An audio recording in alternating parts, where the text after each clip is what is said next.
Hi friend, welcome to my YouTube channel. आज डिटेरिया अंतिम प्रहार बुक का सेट नंबर 7 लेकर आया हूँ। तो जो फर्स्ट है खाद्य श्रृंखला है। तो खाद्य श्रृंखला है तो एक जीव से दूसरे जीव को खाद्य और इस प्रकार से ऊर्जा का स्थानांतरण। इसका राइट आंसर होगा ऑप्शन सी सही होगा। नेक्स्ट क्वेश्चन, सेकेंड क्वेश्चन हम देखेंगे। अल्फा कैरोटीन एक प्रोटीन है जो, इसका राइट आंसर होगा अल्फा कैरोटीन एक प्रोटीन है जो त्वचा में उपस्थित होता है। इस प्रकार राइट आंसर आपका बी होगा। क्वेश्चन नंबर 3 देखेंगे। प्रकाश संश्लेषी प्रोकैरियोटिक बैक्टीरिया में क्लोरोफिल किससे संबंध होता है? तो इसका राइट आंसर होगा झिल्लीमय पुटिकाओं से आपको संबंध होता है। इस प्रकार राइट आंसर आपका बी होगा। क्वेश्चन नंबर 4 देखेंगे। निम्नलिखित में से कौन सा जीव निद्रालु रोग के लिए उत्तरदायी है? तो इसको ट्रैपनोसोमा है। ट्रैपनोसोमा आपको निद्रालु रोग के लिए उत्तरदायी है। इस प्रकार राइट आंसर आपका बी होगा। क्वेश्चन नंबर नेक्स्ट देखेंगे। क्वेश्चन नंबर हम 5 देखेंगे। मानव शरीर के निम्नलिखित में से कौन से भाग या अंग में चिकनी पेशियां नहीं होती हैं? चिकनी पेशियां नहीं होती हैं। तो इसका राइट आंसर होगा बाइसेप्स में आपको चिकनी पेशियां नहीं होती हैं, बाइसेप में। इस प्रकार राइट आंसर आपका टी होगा। नेक्स्ट क्वेश्चन, क्वेश्चन नंबर हम 6 देखेंगे।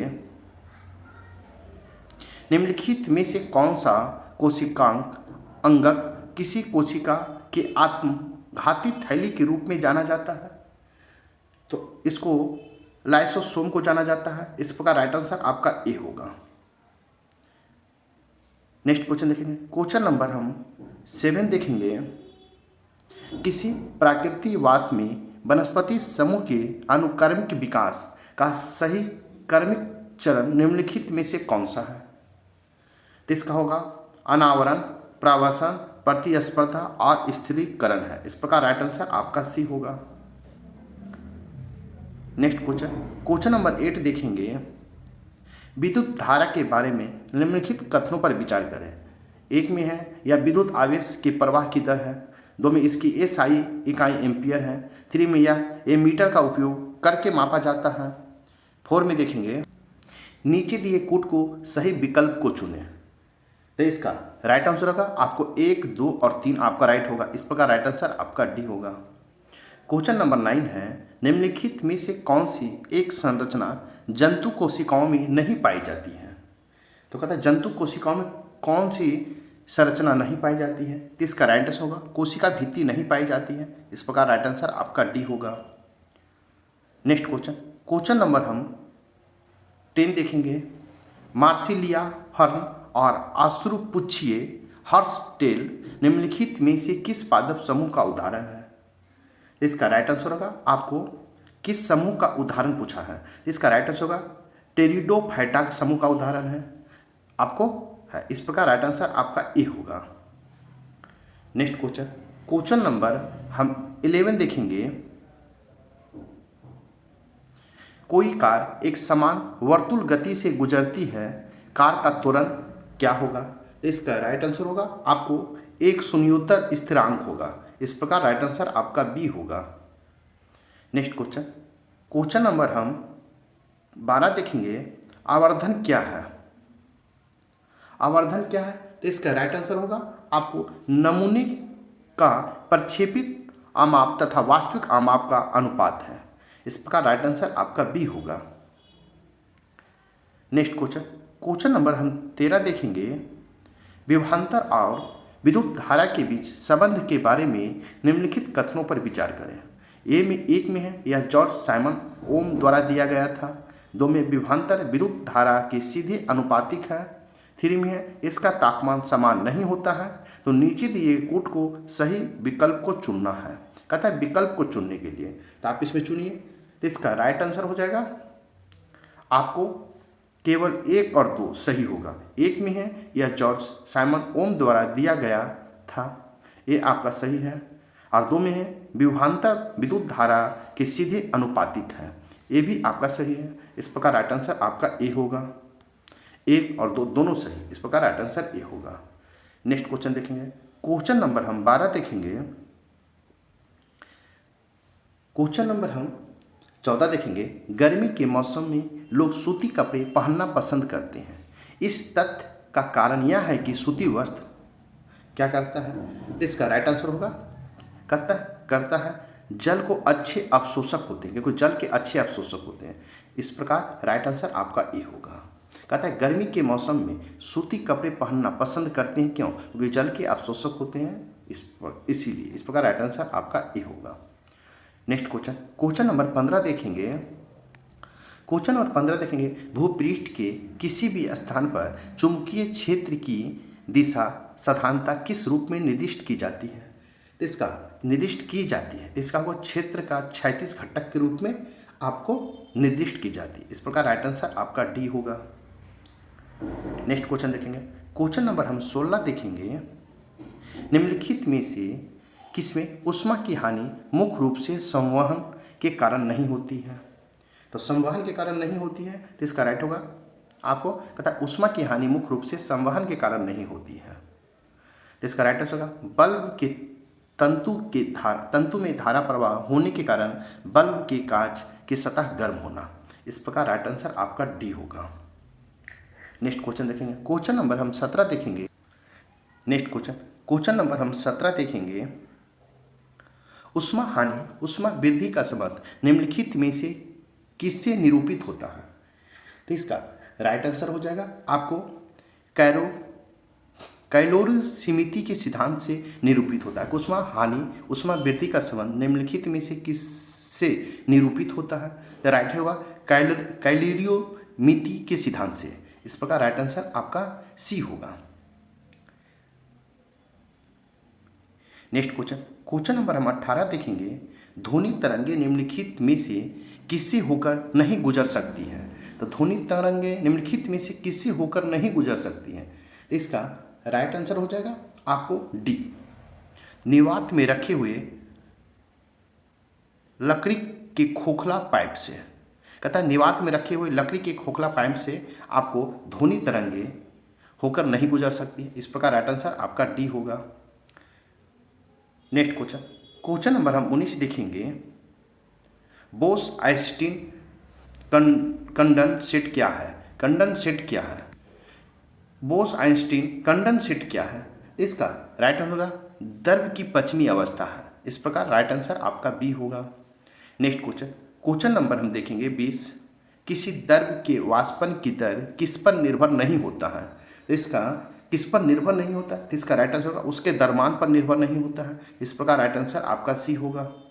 क्वेश्चन नंबर हम 21 देखेंगे।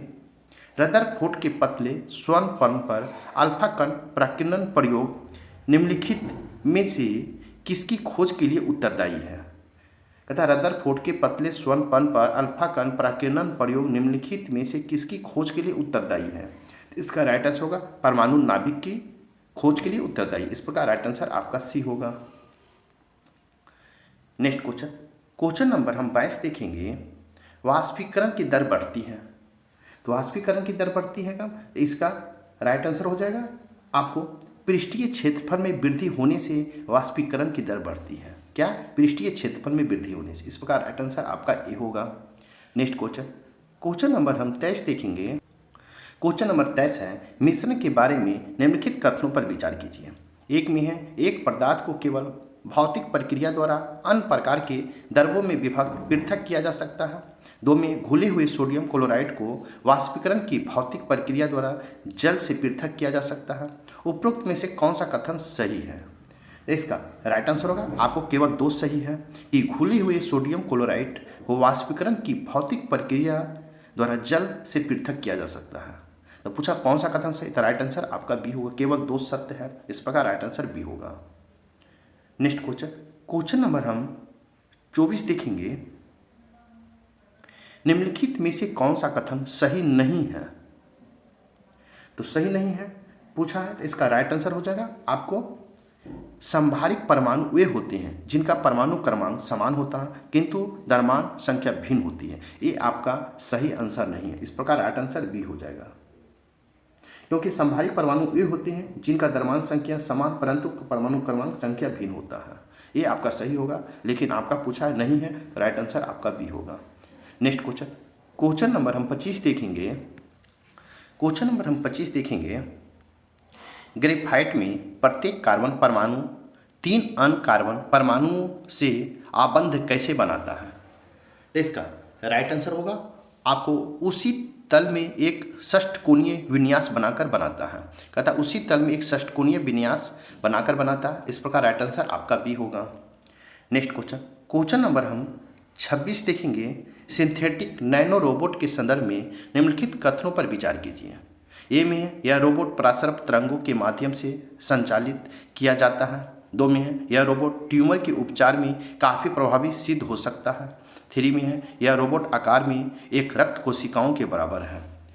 इसका राइट आंसर हो जाएगा आपको बी। केवल 2 और 3 आपका सही है। 2 और 3, 2 में क्या, यह रोबोट ट्यूमर के उपचार में काफ़ी प्रभावी सिद्ध हो सकता है। 3 में यह रोबोट आकार में एक रक्त कोशिकाओं के बराबर है। इस प्रकार राइट आंसर आपका बी होगा, 2 और 3। नेक्स्ट क्वेश्चन, क्वेश्चन नंबर हम 27 देखेंगे। क्वेश्चन नंबर 27 है, भारत में विकसित आनुवांशिकता रूपांतरित सरसों जेनेटिकली मॉडिफाइड सरसों जीएम सरसों के संदर्भ में निम्नलिखित कथनों पर विचार कीजिए। ए में है जीएम सरसों में मृदा जीवाणु के जीन होते हैं जो पादप को अनेक किस्मों के पिकड़ों के विरुद्ध पीड़क प्रतिरोध का गुण देते हैं। 2 में है जीएम सरसों में वे जीन होते हैं जो पादप में पर परागण और संकरण को सुकर बनाते हैं। 3 में है जीएम के सरसों का विकास IARAI द्वारा पंजाब कृषि विश्वविद्यालय द्वारा संयुक्त रूप से किया गया। उपरोक्त में से कौन सा कथन सही है? तो इसका राइट आंसर हमको देखना है कौन सा कथन सही है। तो राइट आंसर होगा आपका केवल 2 और 3 आपका सही है, 2 और 3। इस प्रकार राइट आंसर आपका सी होगा।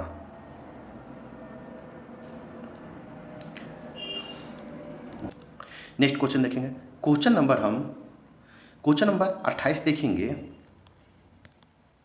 क्वेश्चन नंबर 28 है, कायो इलेक्ट्रॉन माइक्रोस्कोपी के संदर्भ में निम्नलिखित कथनों पर विचार कीजिए। 1 में है यह जैव अणुओं की त्रिआयामी संरचनाओं को बेहतर ढंग से प्रतिबिंबित करने में सहायता करती है। 2 में इसका प्रयोग संक्रामक जीका वायरस को प्रतिबिंबित करने के लिए किया गया है। उपरोक्त में से कौन सा कथन सही है? पूछा है कौन सा कथन सही है, तो इसका राइट आंसर होगा आपको 1 और 2। आपका 1 और 2 दोनों सही है। इस प्रकार राइट आंसर आपका सी होगा। नेक्स्ट क्वेश्चन, क्वेश्चन नंबर 29 देखेंगे। गिल्ड लाइनिंग 10 GL10 क्या है? तो कहता है गिल्ड लाइनिंग 10 या GL10 क्या है? इसका राइट आंसर हो जाएगा आपको नासा द्वारा प्रक्षेपित विद्युत विमान है। क्या है? नासा द्वारा। इस प्रकार राइट आंसर आपका ए होगा। नेक्स्ट क्वेश्चन, क्वेश्चन नंबर हम 30 देखेंगे। निम्नलिखित कथनों पर विचार कीजिए। ए में है S-400 ट्रायम्फ रूस द्वारा निर्मित एक लंबी दूरी लॉन्ग रेंज की मारक क्षमता वाली रक्षा प्रणाली है। 2 में स्पाइडर भारत की स्वदेशी तेज अनुक्रिया वाली मिसाइल प्रणाली है। 3 में मध्यम दूरी की सतह से हवा में मार करने वाली मिसाइल प्रणाली और medium range surface to air missile MRSAM DRDO द्वारा इजरायल एरोस्पेस की संयुक्त परियोजना है। तो इसका आपको देखना कौन कौन आपका कथन सही है। तो इसका राइट आंसर हो जाएगा आपको 1 और 3। तो 1 और 3 किस में है? तो बी में है। इसका राइट आंसर होगा 1 और 3। इस प्रकार राइट आंसर आपका बी होगा। नेक्स्ट क्वेश्चन, क्वेश्चन नंबर 31 देखेंगे। 8वीं और 12वीं शताब्दी के दौरान भारतीय क्षेत्रों पर शासन करने वाले निम्नलिखित वंशों का उत्तर से दक्षिण की तरफ शासन करने का सही क्रम क्या है? इसका राइट आंसर होगा आपको ऑप्शन सी, गुज्जर प्रतिहार, परमार, राष्ट्रकूट और चोल आपको है। क्योंकि 8वीं से 12वीं शताब्दी के बीच भारत में राजनीतिक मानचित्रों के गौर से करें तो पता चलता है कि गुज्जर प्रतिहार, उसके बाद परमार, उसके बाद राष्ट्रकूट और उसके बाद चोल होगा। इस प्रकार राइट आंसर आपका सी होगा। नेक्स्ट क्वेश्चन, क्वेश्चन नंबर हम 32 देखेंगे। निम्नलिखित में से किन्हें कन्नड़ साहित्य के त्रिरत्नों में शामिल नहीं किया जाता है? त्रिरत्नों में शामिल नहीं किया जाता है तो इसका राइट आंसर होगा नैया को शामिल नहीं किया जाता है। इस प्रकार राइट आंसर आपको बी होगा। नेक्स्ट क्वेश्चन नंबर हम 33 देखेंगे। अलाउद्दीन खिलजी के द्वारा बाजार नियंत्रण की नीति को लागू करने का मुख्य उद्देश्य था। तो इसका मुख्य उद्देश्य क्या था? तो इसका राइट आंसर होगा विशाल सेना तैयार करना। क्या? विशाल सेना तैयार करना था। बाजार नियंत्रण नीति को लागू करने का मुख्य उद्देश्य था। इस प्रकार राइट आंसर आपका ए होगा। नेक्स्ट क्वेश्चन नंबर हम 34 देखेंगे। क्वेश्चन नंबर 34 है, रिक्त स्थानों की पूर्ति विकल्प में दिए गए उचित शब्दों के आधार पर कीजिए। वैदिक ग्रंथों के भाष्यकार रसायन को आश्रय प्राप्त था। तो इसका राइट आंसर होगा आपको विजयनगर शासकों का आश्रय प्राप्त था। इस प्रकार राइट आंसर आपका ए होगा। नेक्स्ट क्वेश्चन नंबर हम 35 देखेंगे। निम्नलिखित कथनों पर विचार कीजिए। ए में है, पुष्टि मार्ग नामक दर्शन को माधवाचार्य ने प्रतिपादित किया था। 2 में, बीचक नामक ग्रंथ संत दादू दयाल के उपदेशों का संकलन है। उपरोक्त में से कौन सा कथन सही है? तो इसका राइट आंसर होगा ना तो 1 और ना ही 2 आपका सही है। इस प्रकार राइट आंसर आपका डी होगा। तो नेक्स्ट क्वेश्चन नंबर हम 36 देखेंगे। 36 में सूची 1 में मुगल शासक है और सूची 2 में है मकबरा है। आपको कूट की सहायता से चयन करना है। तो ए में है बाबर, तो बाबर कहाँ होगा? तो काबुल हो जाएगा, आपको 2 हो जाएगा, दफनाया गया था। बी में हुमायूं, तो हुमायूं को कहाँ दफनाया गया था? आपको 3 हो जाएगा, दिल्ली में दफनाया गया था। सी में है आपको अकबर, तो अकबर को कहाँ दफनाया गया था? तो आपको 4 हो जाएगा, सिकंदरा में दफनाया गया था। और डी में है जहांगीर, तो जहांगीर को कहाँ दफनाया गया था? तो आपका इसका 1 हो जाएगा, लाहौर में दफनाया गया था। इस प्रकार आप मिलान करेंगे तो ए का हो जाएगा आपको 2, बी का हो जाएगा आपको 3 और सी का हो जाएगा आपको 4 और डी का हो जाएगा 1। तो इस प्रकार आप मिलाएंगे तो इसका राइट आंसर होगा आपको सी हो जाएगा। इस प्रकार राइट आंसर ए का 2, बी का 3, सी का 4 और डी का 1 होगा। इस प्रकार राइट आंसर आपका सी होगा। नेक्स्ट क्वेश्चन नंबर हम 37 देखेंगे। संस्कृत भाषा में उपनिषदों का फारसी भाषा में किसने और किस नाम से अनुवाद किया था? तो इसका राइट आंसर हो जाएगा आपको किस नाम से किया था? क्वेश्चन है, संस्कृत भाषा से उपनिषदों का फारसी भाषा में किसने और किस नाम से अनुवाद किया था? तो इसका राइट आंसर होगा आपको दारासिको ने सर ए अकबर के नाम से किया था। इस प्रकार राइट आंसर आपका बी होगा। नेक्स्ट क्वेश्चन नंबर हम 38 देखेंगे। निम्नलिखित मराठा शासकों के शासन कर्म को काल क्रमानुसार व्यवस्थित कीजिए और उचित विकल्प के आधार पर उत्तर दीजिए। तो ए में है छत्रपति साहू जी, 2 में है शिवाजी द्वितीय, 3 में है राजाराम और 4 में है संभाजी। तो आपको इसको मिलाना है तो इसका राइट आंसर हो जाएगा आपको सी। आगे हो जाएगा 4 संभाजी, उसके बाद हो जाएगा राजाराम, उसके बाद हो जाएगा शिवाजी, उसके बाद छत्रपति साहू जी होंगे। तो इस तरह आप मिलाएंगे तो सबसे पहले संभाजी है, तो संभाजी हो जाएंगे 1680 से 1689 होगा। उसके बाद होगा राजाराम, तो राजाराम हो गया आपको 1689 से 1700। उसके बाद हो जाएंगे आपको 2 शिवाजी द्वितीय, तो शिवाजी द्वितीय होंगे आपको 1700 से 1708। उसके बाद आपको हैं छत्रपति साहू जी, तो छत्रपति साहू जी होंगे 1708 से 1749। इस प्रकार आप मिलाएंगे तो राइट आंसर सी होगा। नेक्स्ट क्वेश्चन नंबर हम 39 देखेंगे। क्वेश्चन नंबर 39 है, सूची 1 में हड़प्पा कालीन स्थल है और सूची 2 में नदी अवस्थित है और उत्तर को सही चयन करना है। तो ए में है रोपर, तो रोपर आपको किस नदी? तो रोपर कहाँ पड़ता है? तो रोपर आपको हरियाणा में है। हरियाणा में है। हरियाणा में देखेंगे तो रोपर किस नदी के किनारे है, तो रोपर होगी आपको सतलज नदी के किनारे है। बी में है दैमाबाद, तो दैमाबाद कहाँ है, तो आपको महाराष्ट्र में है, महाराष्ट्र है। तो दैमाबाद किस नदी के किनारे है, तो आपको प्रावर नदी के किनारे है। सी में है आलमगीरपुर, तो आलमगीरपुर कहाँ है, तो आपको यूपी में है। तो ये किस नदी के किनारे है, तो हिंडन नदी के किनारे है। डी में है मांडा, तो मांडा ये कहाँ है, तो कश्मीर में है। कश्मीर तो किस नदी के किनारे, तो चेनाब नदी के किनारे है। तो इस प्रकार आप मिलाएंगे तो इसका राइट आंसर हो जाएगा आपको ए हो जाएगा। ए का ए, बी का 2, सी का 3, डी का 4 होगा। इस प्रकार राइट आंसर आपका ए होगा। नेक्स्ट क्वेश्चन, क्वेश्चन नंबर हम 40 देखेंगे। निम्नलिखित कथनों पर विचार करें। एक में है अथर्ववेद में सभा और समिति जैसी संस्थाओं को प्रजापति की 2 पुत्रियां कहा गया है। 2 में है भारत का राष्ट्रीय वाक्य सत्यमेव जयते शब्द कंठोक उपनिषद से लिया गया है। 3 में है यज्ञवल्क्य गार्गी के बीच का प्रसिद्ध संवाद बृहदनयक उपनिषद में है। 4 में है यजुर्वेद के कर्मकांडों को संपन्न करने वाले पुरोहित को अधर्वायु कहा जाता है। तो उपयुक्त में से कौन सा कथन सत्य बोल रहा है, तो इसमें देखेंगे तो आपको राइट आंसर सी होगा। आपको 3 कथन सत्य है। कौन कौन, तो 1, 3 और 4। आपको 1 और 3 और 4 आपका कथन सत्य है। इस प्रकार राइट आंसर आपका सी होगा। कथा कुल कितने कथन सत्य है, तो राइट 3 सत्य है। इस प्रकार राइट आंसर सी होगा। नेक्स्ट क्वेश्चन, क्वेश्चन नंबर हम 41 देखेंगे।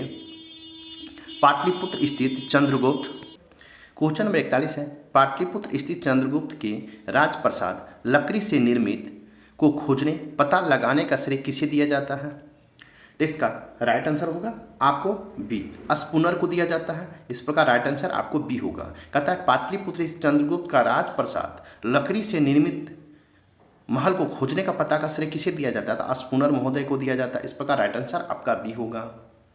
नेक्स्ट क्वेश्चन, क्वेश्चन नंबर हम 42 देखेंगे। निम्नलिखित कथनों पर विचार कीजिए। 1 में है हरिसेन समुद्रगुप्त का दरबारी कवि था।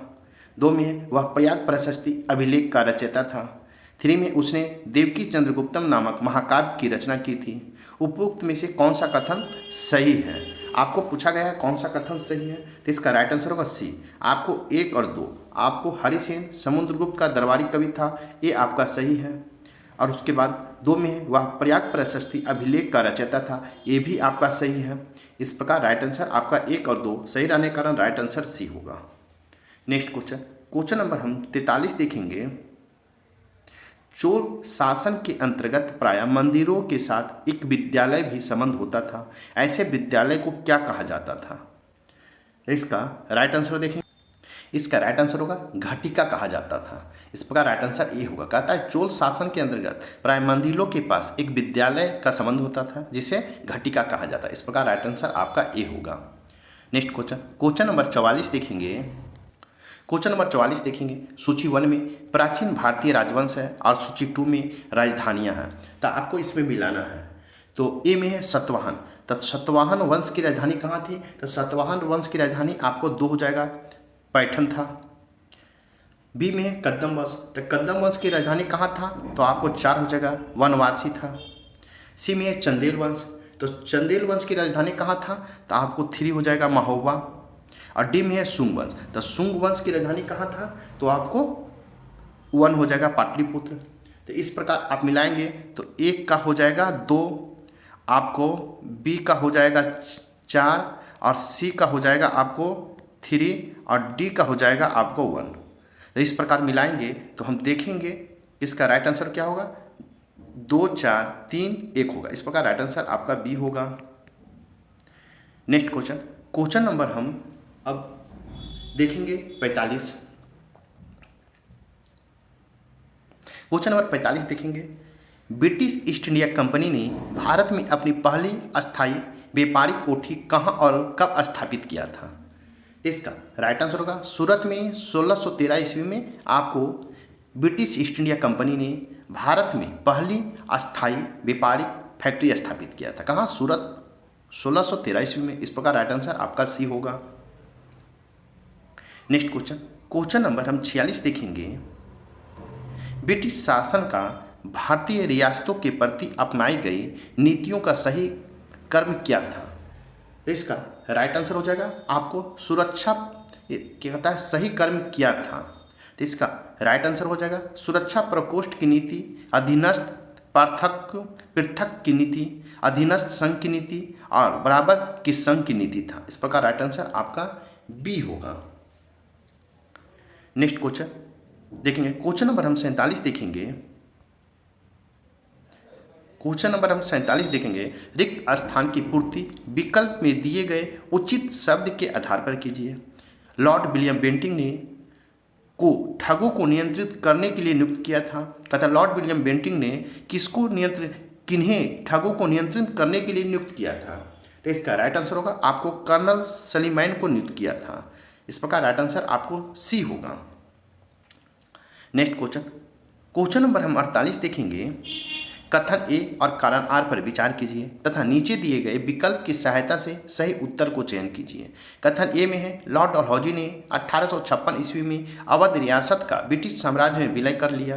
कारण आर में है अवध रियासत का अपना कोई प्राकृत वारिस नहीं था और वह डलहौजी के राज व्यापक नीति का शिकार हो गया। तो इसका राइट आंसर हो जाएगा आपको सी। ए सही है पर आर गलत है। इस प्रकार राइट आंसर आपका सी होगा। नेक्स्ट क्वेश्चन नंबर 49 देखेंगे। क्वेश्चन नंबर 49 देखेंगे, सूची 1 में गवर्नर जनरल वायसराय है और सूची 2 में उसके कार्यनीति है। तो सूची 1 और सूची 2 में देखेंगे, ए में वारेन हेस्टिंग, तो वारेन हेस्टिंग्स का हो जाएगा 2, रिंग फेस की नीति लागू किया था। 2 में है विलियम बेंटिंक, तो विलियम बेंटिंक का हो जाएगा 1, ठगी प्रथा का दमन किया था। और सी में है लॉर्ड रिपन, तो लॉर्ड रिपन इल्बर्ट बिल आया था उनके समय में। और डी में है लॉर्ड कर्जन, तो लॉर्ड कर्जन के समय बंगाल विभाजन हुआ था। इस प्रकार आप मिलाएंगे तो ए का हो जाएगा 2, बी का हो जाएगा 1, सी का हो जाएगा 4 और डी का हो जाएगा आपको 3। तो इस प्रकार आप मिलाएंगे तो इसका राइट आंसर हो जाएगा आपको बी, 2 1 4 3 होगा। इस प्रकार राइट आंसर आपका बी होगा। नेक्स्ट क्वेश्चन नंबर हम 50 देखेंगे। निम्नलिखित कथनों पर विचार कीजिए। एक में है सन 1885 ईस्वी में बंगाल किराएदार अधिनियम को लागू किया था। 2 में है टॉमस मुनरो तथा कर्नल रीड का संबंध महलवारी पद्धति को लागू करने से था। तो इसका राइट उपरोक्त में से कौन सा कथन सत्य पूछा है? इसका राइट आंसर होगा केवल 1 है कि 1885 ईस्वी में बंगाल किराएदार अधिनियम को लागू किया गया था। इस प्रकार राइट आंसर आपका ए होगा।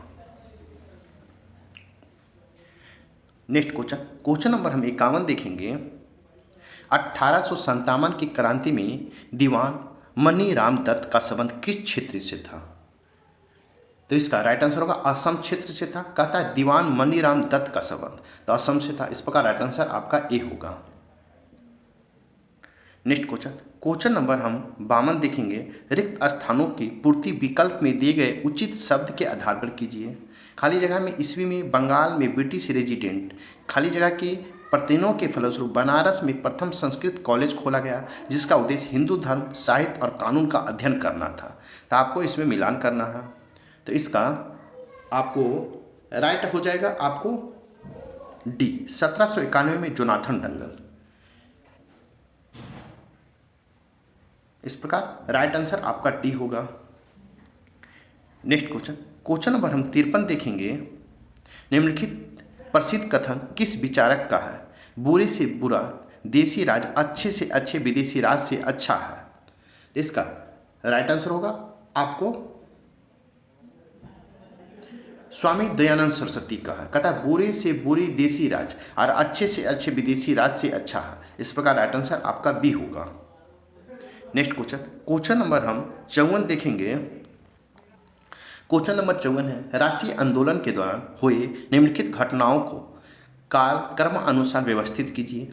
ए में है खेरा किसान आंदोलन, 2 में है चंपारण सत्याग्रह, 3 में असहयोग आंदोलन और 4 में है अहमदाबाद के मिल मजदूर का हड़ताल। तो आपको इसमें क्रम के अनुसार आपको सजाना है। तो इसमें देखना है तो आपको सबसे पहले देखना है कि इसका खेरा किसान आंदोलन कब हुआ था। तो खेरा किसान आंदोलन जो हुआ था आपको ये हुआ था मार्च अप्रैल अप्रैल 1918 में हुआ था। 2 में देखेंगे चंपारण आंदोलन, तो चंपारण आंदोलन हुआ था 1917 में हुआ था। 3 में देखेंगे असहयोग आंदोलन, तो असहयोग आंदोलन जो आपको हुआ था 1920-22 में हुआ था। उसके बाद देखेंगे अहमदाबाद के मिल मजदूरों का हड़ताल, तो अहमदाबाद के मिल मजदूर का हड़ताल कब हुआ था, तो ये हुआ था आपको फरवरी-मार्च 1918 में। तो इस प्रकार आप मिलाएंगे तो इसका राइट आंसर होगा डी, 2 4 1 3 होगा। इस प्रकार राइट आंसर आपका डी होगा। नेक्स्ट क्वेश्चन नंबर हम 55 देखेंगे। कथन ए और कारण आर पर विचार कीजिए तथा नीचे दिए गए विकल्प के अनुसार सही उत्तर को चयन कीजिए। कथन ए में है महात्मा गांधी द्वारा नमक सत्याग्रह वर्ष 1930 ईस्वी में चलाया गया था। कारण आर में है महात्मा गांधी का उद्देश्य था कि गरीबों को नमक मुक्त उपलब्ध कराया जाए। तो इसका राइट आंसर हो जाएगा आपको ऑप्शन सी। ए सही है पर आर गलत है, इस प्रकार राइट आंसर आपका सी होगा। नेक्स्ट क्वेश्चन नंबर हम 56 देखेंगे। मणिपुर के जिया तरंग आंदोलन का संबंध किस राष्ट्रीय आंदोलन से था, तो इसका राइट आंसर होगा आपको सविनय अवज्ञा आंदोलन से था।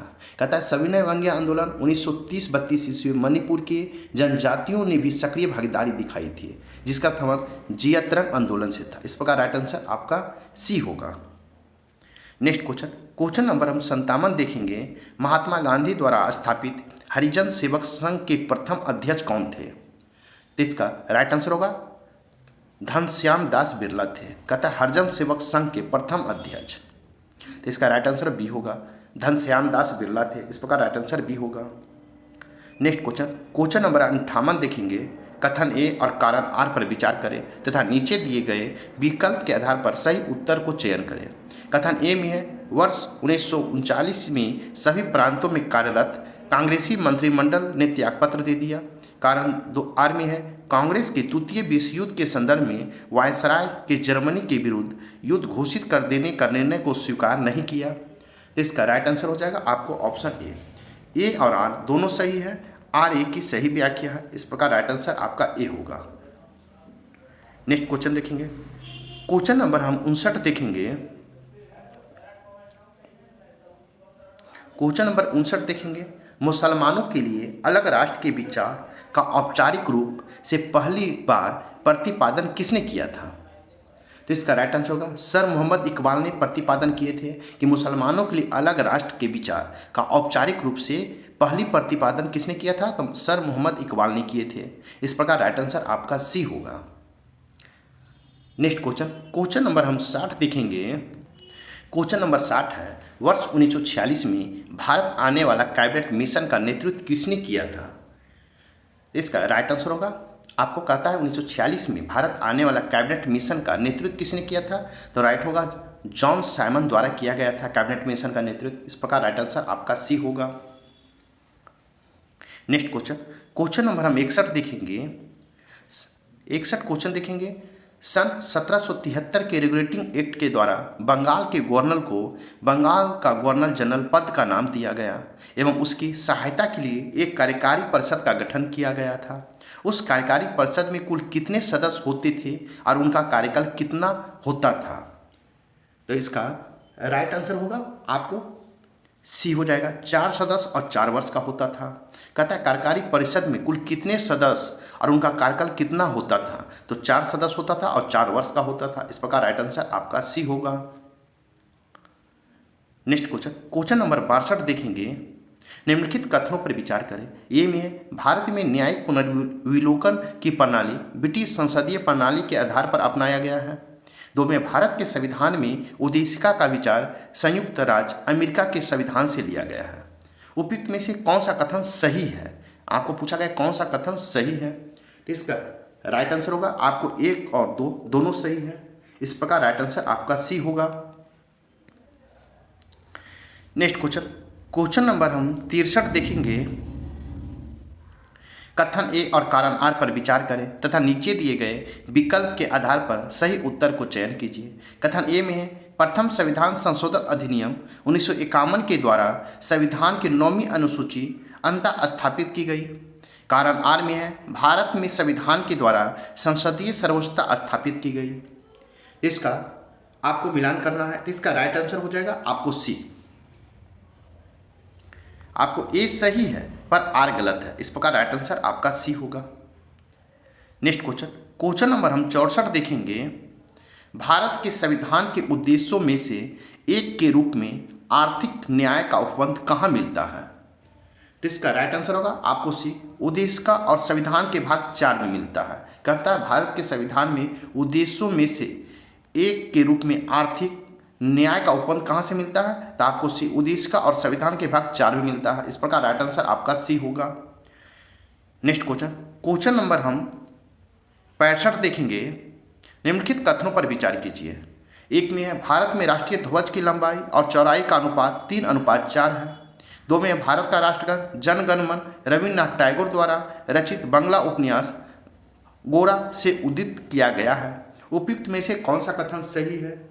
इसका राइट आंसर होगा ना तो 1 है और ना ही 2 है, इस प्रकार राइट आंसर आपका डी होगा। नेक्स्ट क्वेश्चन नंबर हम 66 देखेंगे। क्वेश्चन नंबर 66 है भारत के संविधान में शोषण के विरुद्ध अधिकार द्वारा निम्नलिखित में से कौन सा परिकल्पित है? तो परिकल्पित है तो इसका राइट आंसर हो जाएगा आपको बी। ए में है मानव दुर्व्यवहार और बेगारी का निषेध। 2 में अस्पृश्यता का उन्मूलन। 3 में कारखानों और खदानों में बच्चों को नियोजन का निषेध। तो नीचे दिए कूट को प्रयोग कर सही उत्तर को चयन करना है, इसका राइट आंसर होगा आपको बी 1 और 3। 1 में है मानव दुर्व्यापार और बेगारी का निषेध है, 1 हो गया। 3 में कारखानों और खदानों में बच्चों को नियोजन का निषेध है, आपको 3 हो जाएगा। इस प्रकार राइट आंसर आपका बी होगा, केवल 1 और 3 होगा, इस प्रकार राइट आंसर बी होगा। नेक्स्ट क्वेश्चन नंबर हम 67 देखेंगे। निम्नलिखित कथनों पर विचार कीजिए। 1 में है यह आवश्यक है कि नियुक्ति के समय प्रधानमंत्री संसद के किसी सदन का सदस्य हो। 2 में है प्रधानमंत्री मंत्रिपरिषद के प्रधान होते हैं। 3 में प्रधानमंत्री का निर्वाचन राष्ट्रपति द्वारा किया जाता है। और 4 में है संघ की कार्यपालिका शक्ति प्रधानमंत्री में निहित की गई है। उपरोक्त में से कुल कितने कथन सही है?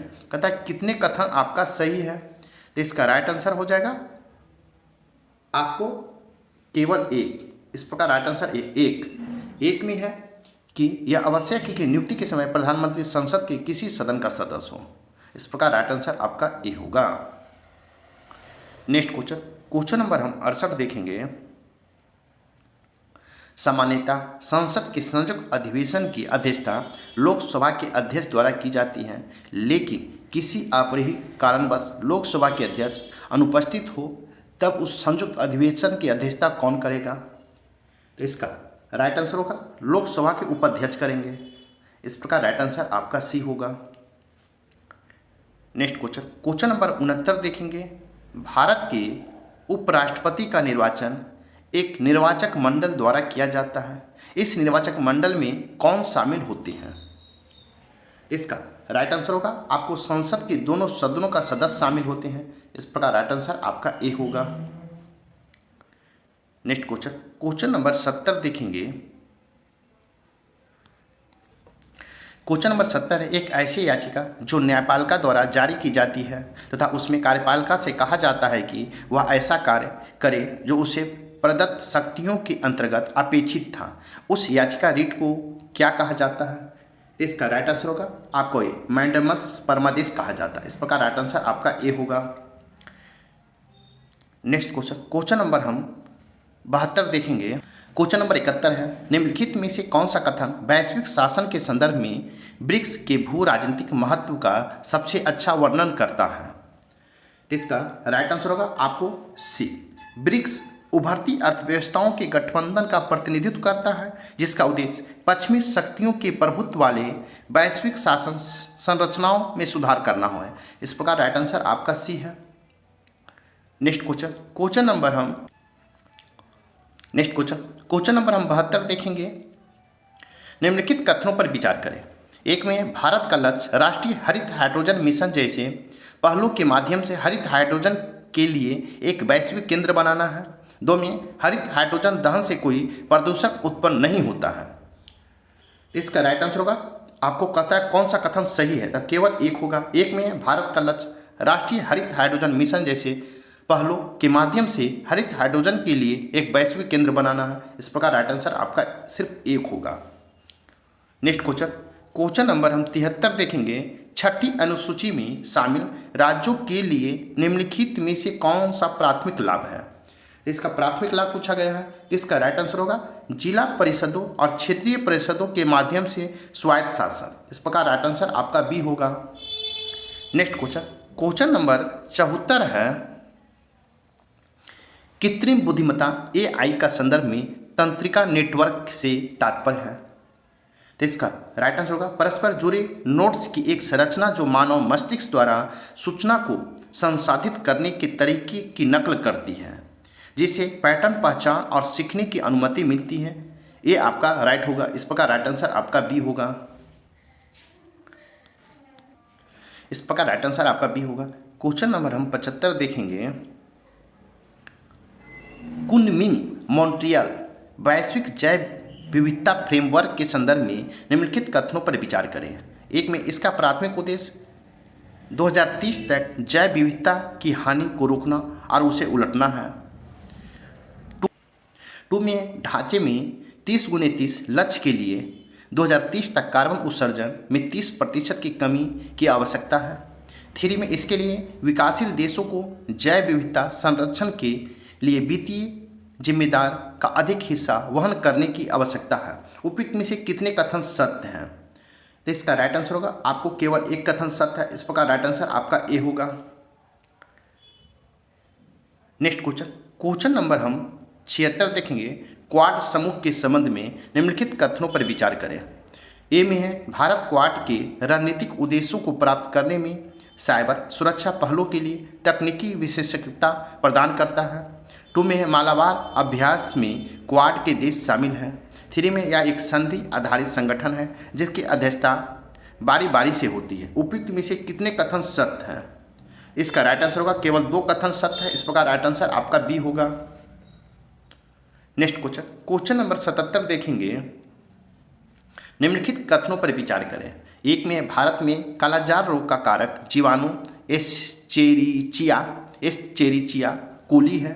2 में विश्व स्वास्थ्य संगठन WHO ने अपनी अपेक्षित उष्णकटिबंधीय रोगों NDT रोड मैप के हिस्से के रूप में कालाजार को खत्म करने का लक्ष्य निर्धारित किए हैं। उपरोक्त में से कौन सा कथन सही है। तो इसका राइट आंसर होगा केवल 2 कथन आपका सही है। 2 में है विश्व स्वास्थ्य संगठन WHO ने अपनी अपेक्षित उष्णकटिबंधीय रोगों NDT रोड मैप के हिस्से के रूप में कालाजार को खत्म करने का लक्ष्य निर्धारित किया है।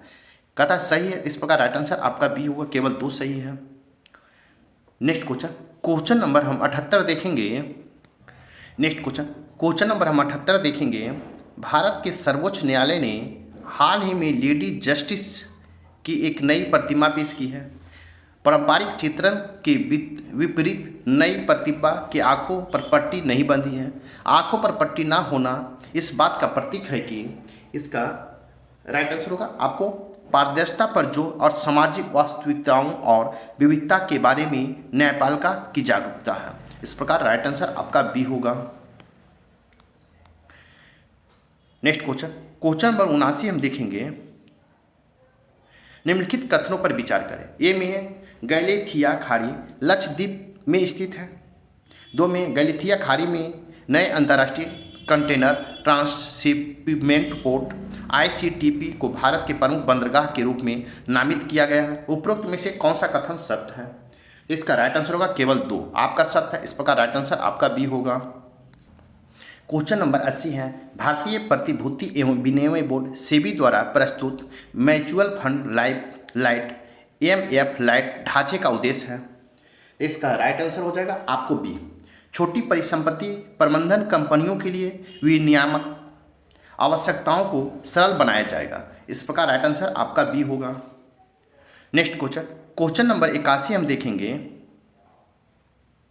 जनसंख्या मुद्दों के बारे में जागरूकता बढ़ाने के लिए संयुक्त राष्ट्र जनसंख्या कोष UNFPA द्वारा निम्नलिखित में से कौन सी वार्षिक रिपोर्ट प्रकाशित की जाती है। तो इसका राइट आंसर होगा, आपको विश्व जनसंख्या स्थिति रिपोर्ट प्रकाशित की जाती है, इस प्रकार राइट आंसर आपका सी होगा। नेक्स्ट क्वेश्चन, क्वेश्चन नंबर 82 है, निम्नलिखित में से कौन सा क्षेत्र अफ्रीका के पूर्वी तट से लेकर अमेरिका के पश्चिमी तट तक फैला हुआ है? तो इसका राइट आंसर होगा, आपको इंडो पैसिफिक क्षेत्र IPR फैला हुआ, इस प्रकार राइट आंसर आपका बी होगा। नेक्स्ट क्वेश्चन, क्वेश्चन नंबर हम 83 देखेंगे, चावल का सुदृढ़ बनाने का प्राथमिक उद्देश्य है। इसका राइट आंसर होगा आपको सी, चावल को पोषण गुणवत्ता बढ़ाना है, इस प्रकार राइट आंसर आपका सी होगा। नेक्स्ट क्वेश्चन, क्वेश्चन नंबर 84 देखेंगे, कृष्णा नदी पर बने निम्नलिखित बांधों में से कौन सा बांध सबसे बड़ा होने तथा सिंचाई और जल विद्युत दोनों परियोजनाओं के लिए जाना जाता है? तो इसका राइट आंसर हो जाएगा आपको नागार्जुन सागर बांध दोनों परियोजनाओं के लिए जाना जाता है, इस प्रकार राइट आंसर आपका सी होगा। नेक्स्ट क्वेश्चन, क्वेश्चन नंबर 85 देखेंगे, निम्नलिखित पर विचार करें। एक में है साइबर हमले, 2 में है भ्रामक अभियान, 3 में है आर्थिक व्यवधान, 4 में है नौसैनिक युद्ध। उपरोक्त में से कितने गैर गतिज युद्ध का हिस्सा है? तो इसका राइट आंसर हो जाएगा आपको केवल 3 गैर गतिज युद्ध का हिस्सा है, इस प्रकार राइट आंसर आपको केवल 3 होगा। तो इस आपका केवल 3 है, तो इसमें राइट आंसर होगा आर्थिक व्यवधान, इस प्रकार राइट आंसर आपका सी होगा। नेक्स्ट क्वेश्चन, क्वेश्चन नंबर हम 86 देखेंगे। क्वेश्चन नंबर 86 है, भारतीय शेयर बाजार से महत्वपूर्ण विदेशी पूंजी निकासी का भारतीय रुपये पर निम्नलिखित में से कौन सा तत्काल प्रभाव पड़ने की संभावना है? तो इसका राइट आंसर होगा आपको बी, विनिमय बाजारों में रुपये की कम मांग के कारण भारतीय रुपये कमजोर होना, ये आपको पढ़ने की संभावना, इस प्रकार राइट आंसर आपका बी होगा। नेक्स्ट क्वेश्चन, क्वेश्चन नंबर 87 देखेंगे, आर्थिक स्वतंत्रता रिपोर्ट 2024 में भारत का रैंक क्या है? इसका राइट आंसर होगा आपको 84वां रैंक है, इस प्रकार राइट आंसर आपका डी होगा। कहता है आर्थिक स्वतंत्रता रिपोर्ट 2024 में भारत का रैंक क्या है? तो 84वां, इस प्रकार राइट आंसर आपका डी होगा। नेक्स्ट क्वेश्चन, क्वेश्चन नंबर 88 देखेंगे, भारत ने हाल ही में अपनी चौथी परमाणु ऊर्जा चलित बैलिस्टिक मिसाइल पनडुब्बी SSBN किस स्थान पर लॉन्च किया है? इसका राइट आंसर होगा विशाखापत्तनम में लॉन्च किया है, इस प्रकार राइट आंसर आपका सी होगा। नेक्स्ट क्वेश्चन, क्वेश्चन नंबर 89 है, पुरातात्विक शहर पेट्रा किस देश में स्थित है? तो इसका राइट आंसर होगा आपको जॉर्डन में स्थित है, इस प्रकार राइट आंसर सी होगा। नेक्स्ट क्वेश्चन, क्वेश्चन नंबर 90 देखेंगे, हाल ही में सागर कवच अभ्यास कहाँ आयोजित किया गया? सागर कवच तथा सागर कवच अभ्यास कहाँ आयोजित किया गया है? तो इसका राइट आंसर होगा गुजरात और दमन और दीव में किया गया, इस प्रकार राइट आंसर आपका सी होगा। नेक्स्ट क्वेश्चन, क्वेश्चन नंबर 91 है, किस मंत्रालय ने पुरी में लाइट हाउस टूरिज्म कनक्लेव 2024 की मेजबानी की है? तो इसका राइट आंसर होगा बंदरगाह, जहाजरानी और जलमार्ग मंत्रालय ने आपको टूरिज्म कनक्लेव 2024 की मेजबानी किया, इस प्रकार राइट आंसर आपका सी होगा। नेक्स्ट क्वेश्चन, क्वेश्चन नंबर 92 है, हाल ही में समाचारों में रही पंचायती राज संस्थाओं PRI के वित्त रिपोर्ट किस संस्था द्वारा जारी की गई है? तो इसका राइट आंसर होगा RBI के द्वारा जारी की गई है, इस प्रकार राइट आंसर आपका ए होगा। नेक्स्ट क्वेश्चन, क्वेश्चन नंबर 93 है, हाल ही में समाचारों में रहा जोबी वायरस निम्नलिखित में से किससे संबंधित है? इसका राइट आंसर होगा आपको प्राचीन वायरस आर्कटिक परमाफ्रॉस्ट में जमे हुए से है, इस प्रकार राइट आंसर ए होगा। नेक्स्ट क्वेश्चन, क्वेश्चन नंबर हम 94 देखेंगे। क्वेश्चन नंबर 94 है, केंद्रीय शिक्षा मंत्रालय द्वारा राष्ट्रीय शिक्षक पुरस्कार 2024 के लिए बिहार के कितने शिक्षकों या शिक्षाविदों का चयन किया गया है? तो इसका राइट आंसर होगा आपका 2 शिक्षक या शिक्षाविदों का चयन किया गया है, इस प्रकार राइट आंसर आपका सी होगा। नेक्स्ट क्वेश्चन, क्वेश्चन नंबर हम 95 देखेंगे, जीमेमा सल्वेस्ट्रे आमतौर पर गुड़मार्ग के रूप में जाना जाता है, एक प्रकार की मधुमेह विरोधी जड़ी बूटी बिहार में निम्नलिखित में से किस स्थान पर पाई जाती है? तो इसका राइट आंसर होगा ब्रह्मयोनी पहाड़ी पर पाई जाती है, इस प्रकार राइट आंसर आपका ए होगा। नेक्स्ट क्वेश्चन, क्वेश्चन नंबर 96 देखेंगे, बिहार के किस जिले में विश्व का सबसे बड़ा रामायण मंदिर बनाया जा रहा है? तो विश्व का सबसे बड़ा रामायण मंदिर कहाँ बनाया जा रहा है? तो इसका राइट आंसर होगा आपको पूर्वी चंपारण में बनाया जा रहा है। इस प्रकार राइट आंसर आपका बी होगा। नेक्स्ट क्वेश्चन, क्वेश्चन नंबर 97 है, हाल ही में केंद्रीय बजट 2024-25 में वित्त मंत्री ने बिहार के राजमार्ग विकास में कितने करोड़ रुपये के निवेश की घोषणा की है? तो इसका राइट आंसर होगा आपको 26,000 करोड़ रुपये के निवेश की घोषणा किया है। इस प्रकार राइट आंसर आपका सी होगा। नेक्स्ट क्वेश्चन, क्वेश्चन नंबर 98 देखेंगे, हाल ही में बिहार के 2 आर्द्र भूमियों को किस महत्वपूर्ण दिवस पर रामसर कन्वेंशन के तहत अंतर्राष्ट्रीय महत्व की आर्द्र भूमियों की वैश्विक सूची में जोड़ा गया है? तो इसका राइट आंसर होगा विश्व पर्यावरण दिवस को वैश्विक सूची में जोड़ा गया। इस प्रकार राइट आंसर आपका ए होगा। नेक्स्ट क्वेश्चन, क्वेश्चन नंबर 99 में देखेंगे, सुपौल के कोसी क्षेत्र के किस गांव के निवासी 2024 के आम चुनावों में मतदान का बहिष्कार करने या वोट देने से इनकार करने के कारण चर्चा में है? तो इसका राइट आंसर होगा खोखनाहा है। इस प्रकार राइट आंसर आपका डी होगा। कहता है सुपौल के कोसी क्षेत्र के किस गांव के निवासी 2024 में आम चुनाव में मतदान का बहिष्कार करने या वोट देने से इनकार के कारण चर्चा में है? तो इसका राइट आंसर होगा आपका खोखनाहा। इस प्रकार राइट आंसर डी होगा। नेक्स्ट क्वेश्चन, क्वेश्चन नंबर 100 देखेंगे, नाबार्ड के वित्तीय वर्ष 2023-24 के दौरान बिहार के कितने करोड़ रुपये की वित्तीय सहायता देने का फैसला किया है? तो वित्तीय सहायता देने का तो आपको 10,372.86 करोड़ रुपया देने का फैसला किया। इस प्रकार राइट आंसर आपका बी होगा। नेक्स्ट क्वेश्चन, क्वेश्चन नंबर 110 है, न्यूनतम आवश्यकता कार्यक्रम व काम के बदले अनाज कार्यक्रम किस पंचवर्षीय योजना में प्रारंभ किया गया था? तो इसका राइट आंसर होगा आपको 5वीं पंचवर्षीय योजना में प्रारंभ किया गया था। इस प्रकार राइट आंसर आपका बी होगा। नेक्स्ट क्वेश्चन, क्वेश्चन नंबर 102 देखेंगे, क्वेश्चन नंबर 102 देखेंगे, ऐसी मुद्रास्फीति जिसमें श्रमिक जीवन की बढ़ती लागत को बनाए रखने के लिए उच्च वेतन की मांग करना शुरू कर देते हैं। इससे व्यवसायों को अपनी बढ़ती मजदूरी लागतों की भरपाई करने व वेतन और मूल्य वृद्धि का एक स्वमजबूत लूप बनाने के लिए अपनी कीमतें बढ़ानी पड़ती हैं कहलाती हैं। इसका राइट आंसर होगा आपको अंतर्निहित मुद्रास्फीति कहलाती है। इस प्रकार राइट आंसर आपका ए होगा। नेक्स्ट क्वेश्चन, क्वेश्चन नंबर 103 देखेंगे, गूगल कर या समकारी कर के संबंध में निम्न कथनों पर विचार करें। एक में है, यह कर रंगराजन समिति की सिफारिश पर आरंभ किया गया था।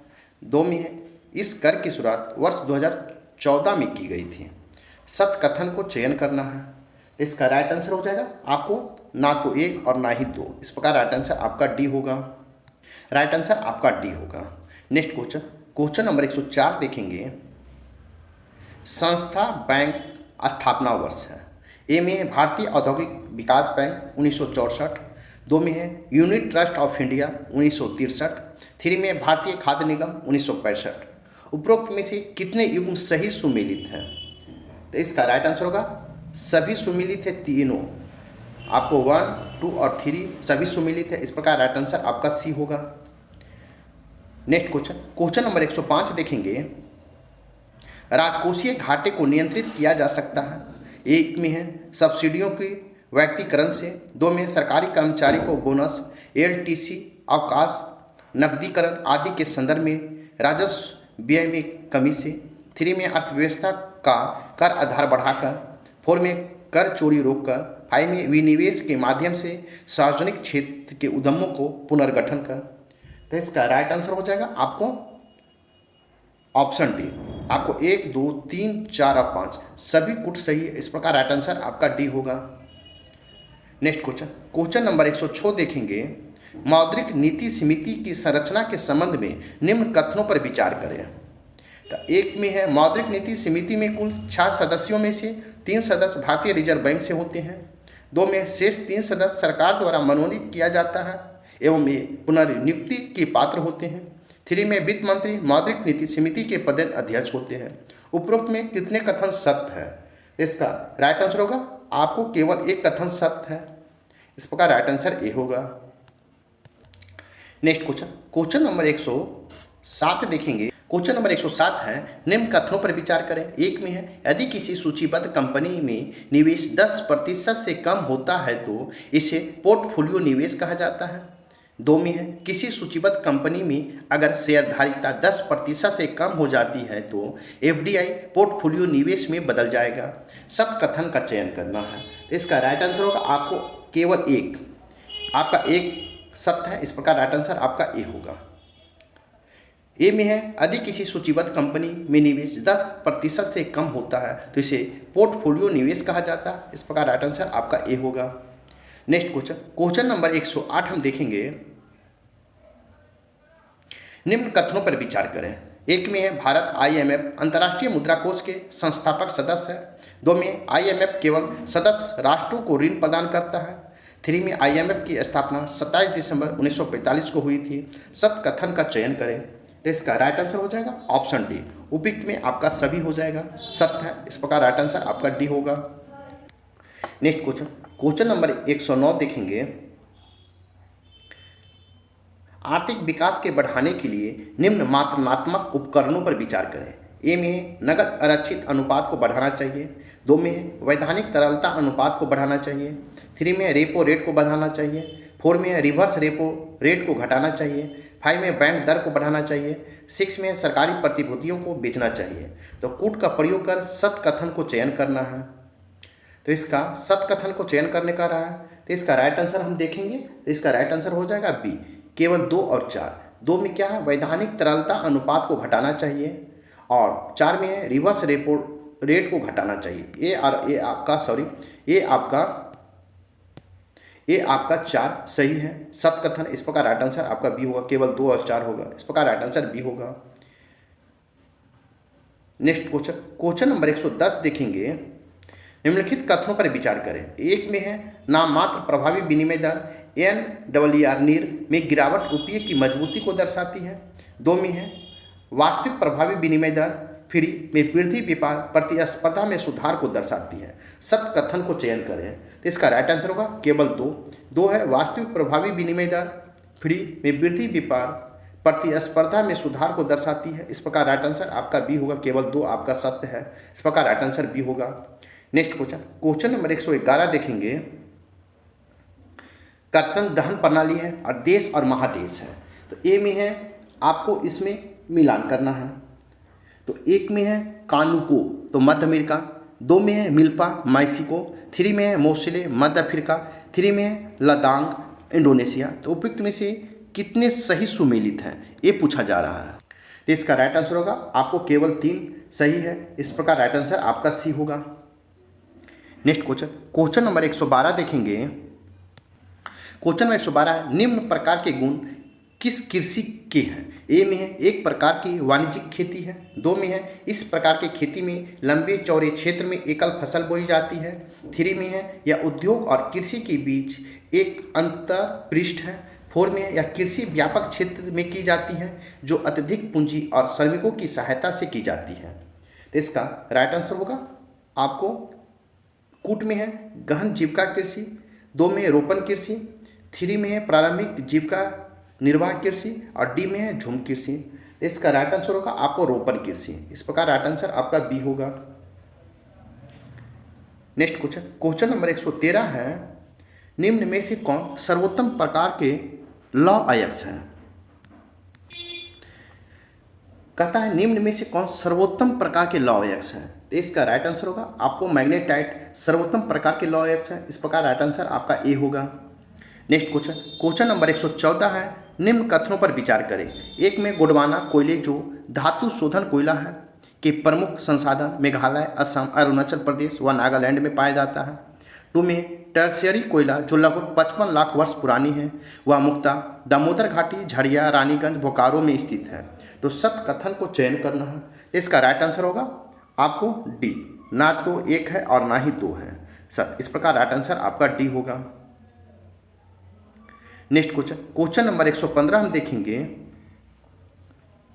स्वेज नहर के संबंध में निम्न कथनों पर विचार करें। एक में, इस नहर के उत्तरी प्रवेश द्वार पर यानी भूमध्य सागर की ओर पोर्ट स्वेज तथा दक्षिण प्रवेश द्वार पर यानी लाल सागर की ओर पोर्ट सही स्थित है।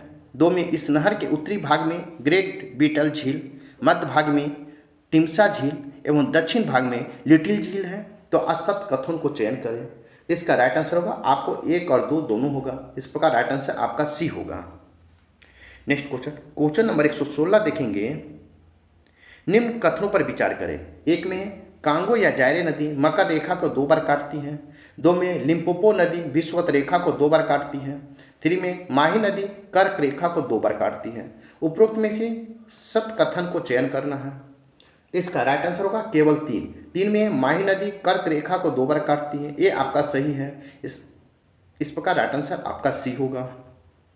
नेक्स्ट क्वेश्चन नंबर 117 देखेंगे।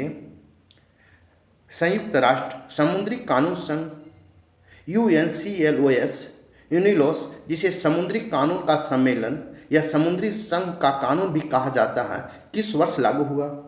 इसका राइट आंसर होगा 1994 में लागू हुआ। इस प्रकार राइट आंसर आपका डी होगा।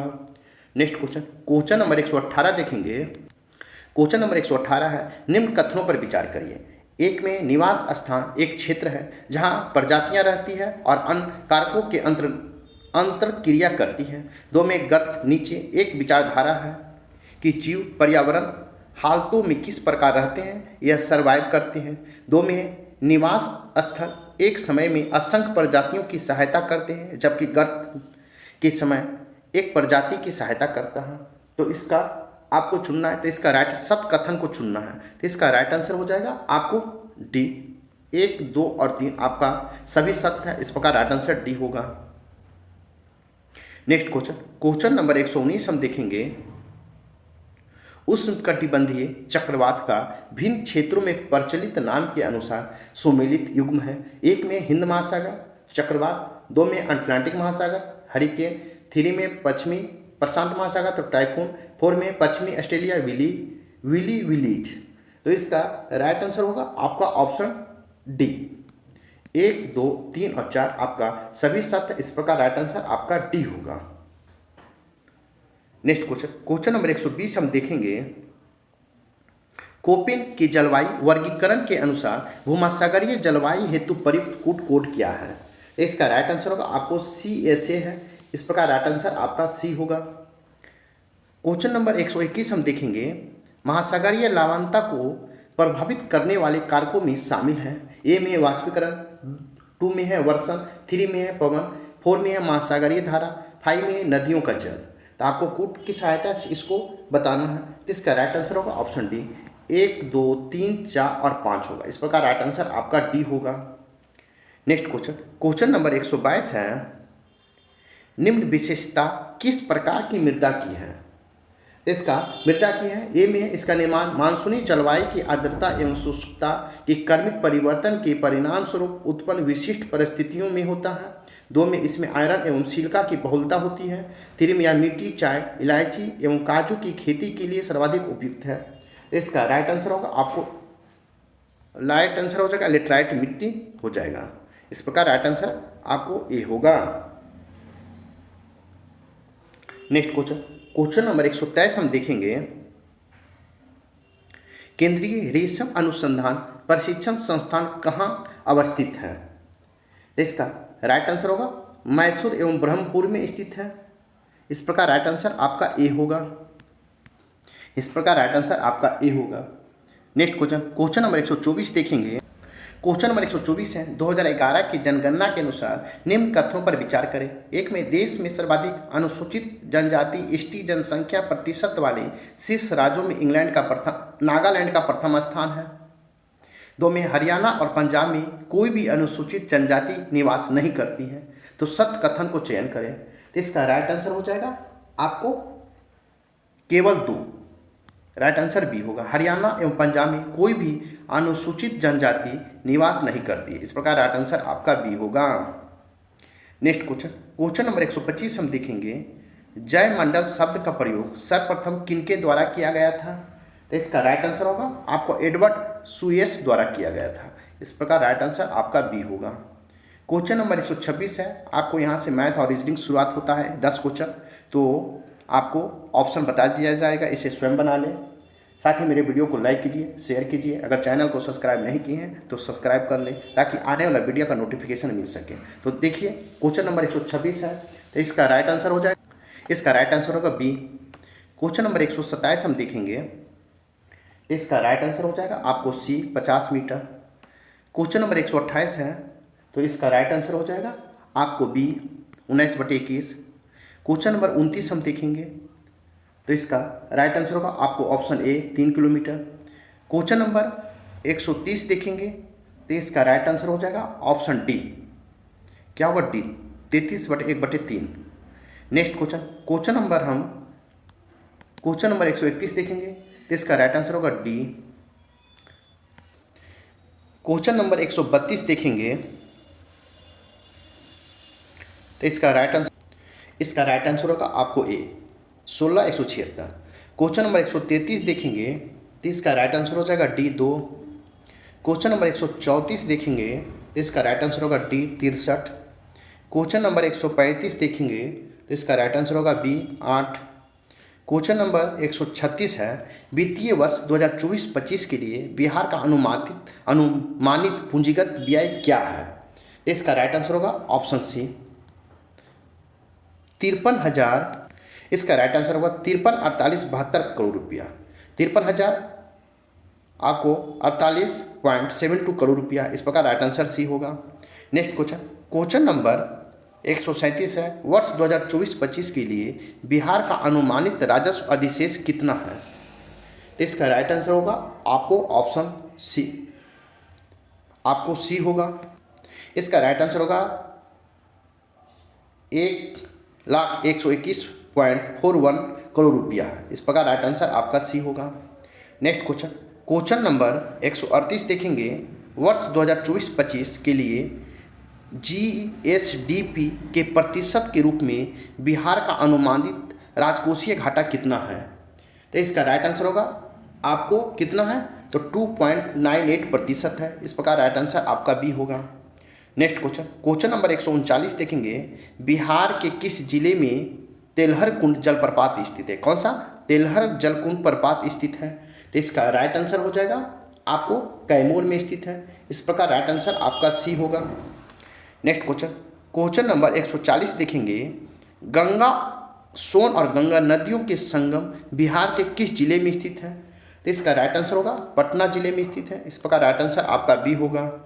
नेक्स्ट क्वेश्चन नंबर 141 है, बिहार में पहला कांग्रेस अधिवेशन कहाँ आयोजित किया गया था? तो इसका राइट आंसर होगा आपको बिहार में पहला कांग्रेस अधिवेशन, तो इसका राइट आंसर होगा आपको पटना में किया गया था, इस प्रकार राइट आंसर ए होगा। नेक्स्ट क्वेश्चन नंबर 142 देखेंगे। क्वेश्चन नंबर 142 है, निम्नलिखित में से कौन सा भारत में गांधी जी का पहला सत्याग्रह आंदोलन था जिसे उन्होंने सविनय अवज्ञा का प्रयोग किया था? तो इसका राइट आंसर होगा चंपारण में, इस प्रकार राइट आंसर ए होगा। नेक्स्ट क्वेश्चन नंबर 143 है, बिहार राज्य में गंगा के किनारे स्थित जिलों की संख्या है? तो इसका राइट आंसर होगा 12 जिला है गंगा के किनारे, इस प्रकार राइट आंसर आपका सी होगा। नेक्स्ट क्वेश्चन नंबर 144 है, दक्षिण बिहार में प्रचलित पारंपरिक जल संरक्षण एवं सिंचाई पद्धति को क्या कहा जाता है? तो इसका राइट आंसर होगा आहर या और पाइन कहा जाता है, इस प्रकार राइट आंसर आपका ए होगा। नेक्स्ट क्वेश्चन नंबर 145 है, बिहार में किस प्रकार के उद्योग की आशा है और संभावनाएं सबसे अधिक हैं? तो इसका राइट आंसर होगा आपको कृषि आधारित उद्योग की संभावनाएं सबसे अधिक है, इस प्रकार राइट आंसर आपका डी होगा। नेक्स्ट क्वेश्चन नंबर 146 देखेंगे, दुखी आत्मा, दुखी हृदय जैसे 6 नामों से लिखकर चंपारण के किसानों की दुर्दशा पर किसने प्रकाश डाला है? तो इसका राइट आंसर होगा आपको पीर मोहम्मद मुनीस ने डाले हैं, इस प्रकार राइट आंसर एक होगा। कहता है दुखी आत्मा, दुखी हृदय जैसे 6 नामों से लिखकर चंपारण के किसानों की दुर्दशा पर प्रकाश डाला है, पीर मोहम्मद मुनीस ने डाला, इस प्रकार राइट आंसर ए होगा। नेक्स्ट क्वेश्चन नंबर 147 देखेंगे, अकबर ने बंगाल और बिहार को मुगल साम्राज्य में मिलाया तो कब मिलाया था? तो इसका राइट आंसर होगा आपको 1576 ईस्वी में अकबर ने बंगाल और बिहार को मुगल साम्राज्य में मिलाया था, इस प्रकार राइट आंसर सी होगा 1576। नेक्स्ट क्वेश्चन नंबर 148 देखेंगे, बिहार का पहले गैर कांग्रेसी मुख्यमंत्री कौन थे? बिहार के पहले गैर कांग्रेसी मुख्यमंत्री पूछा जा रहा है, तो इसका राइट आंसर होगा आपको महामाया प्रसाद सिन्हा थे। इस प्रकार राइट आंसर आपका बी होगा। जो महामाया प्रसाद सिन्हा बिहार के पहले गैर कांग्रेसी मुख्यमंत्री थे, इस प्रकार राइट आंसर बी होगा। क्वेश्चन नंबर 149 देखेंगे, अली गौहर का बिहार अभियान किस वर्ष समाप्त हुआ? तो इसका राइट आंसर होगा आपको 1759 ईस्वी में समाप्त हुआ। अली गौहर का बिहार अभियान किस वर्ष समाप्त हुआ था? तो 1759 में समाप्त हुआ था। इस प्रकार राइट आंसर आपका डी होगा। नेक्स्ट क्वेश्चन नंबर 150 देखेंगे, वर्ष 2024-25 के लिए बिहार का अनुमानित राज्य का राजस्व कितना है? तो इसका राइट आंसर होगा आपको सी 54,300 करोड़ रुपया है। इस प्रकार राइट आंसर आपका बी होगा। दोस्तों, आपका एडिटोरिया अंतिम प्रहार का बुक का सेट नंबर 7 यहीं पर समाप्त होता है। साथ ही मेरे वीडियो को लाइक कीजिए, शेयर कीजिए और चैनल को सब्सक्राइब नहीं किए हैं तो आप सब्सक्राइब कर लें ताकि आने वाले वीडियो का नोटिफिकेशन मिल सके। तो फिर मिलते हैं, तब तक के लिए थैंक यू, धन्यवाद, जय।